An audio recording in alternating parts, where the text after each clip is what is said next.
On the morning of September 1, 1939, the world changed forever.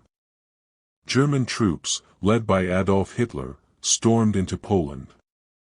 It was the spark that set off the greatest war the world had ever seen, World War II. But to understand how we got here, we must go back 20 years earlier, to the end of the First World War. In 1919, Germany had been crushed and humiliated by the Treaty of Versailles. Their economy collapsed, their people were hungry, and anger was boiling in the streets. Out of this anger rose a man named Adolf Hitler, a man who promised to restore Germany's pride and power. His words captured the hearts of millions, but his dreams would bring destruction to the entire world.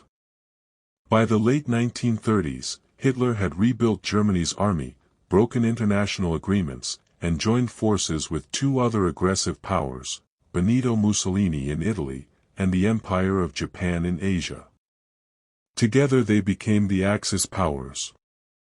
Standing against them were the Allied powers: Britain, France, and later, the Soviet Union and the United States. When Poland fell in 1939, Britain and France declared war on Germany. The Second World War had begun.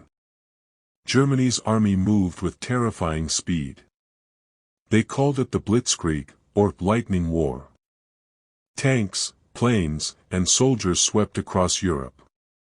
Denmark, Norway, Belgium, the Netherlands, and finally France, all fell within months. By 1940, Hitler's armies controlled almost all of Europe.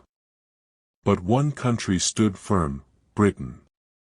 The skies over London roared with the sound of German bombers during the Battle of Britain.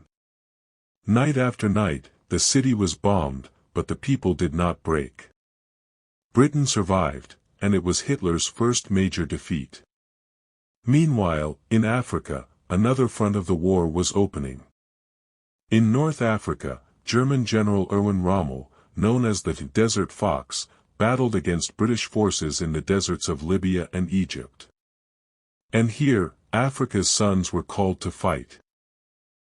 From Uganda, Kenya, Nigeria, Ghana, and South Africa, thousands of young men were recruited to fight in a war far from their homes.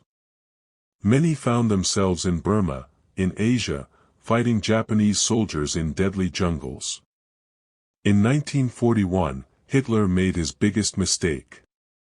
He invaded the Soviet Union. At first, his armies advanced quickly, but the Russian winter was brutal.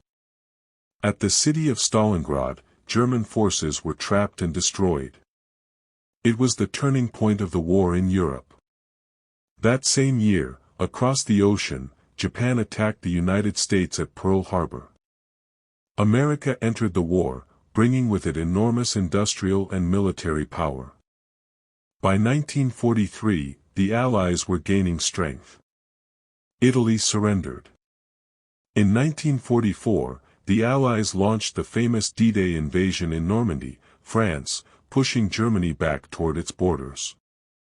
Finally, in April 1945, Hitler, realizing the end had come, took his own life in Berlin. Germany surrendered soon after. But the war was not yet over. In Asia, Japan continued to fight fiercely. The Americans dropped 2 atomic bombs, first on Hiroshima, then on Nagasaki, in August 1945. The devastation was unimaginable. At last, Japan surrendered. World War II was over. The cost was beyond measure. Over 60 million people had died: soldiers, civilians, men, women, and children. Cities were destroyed.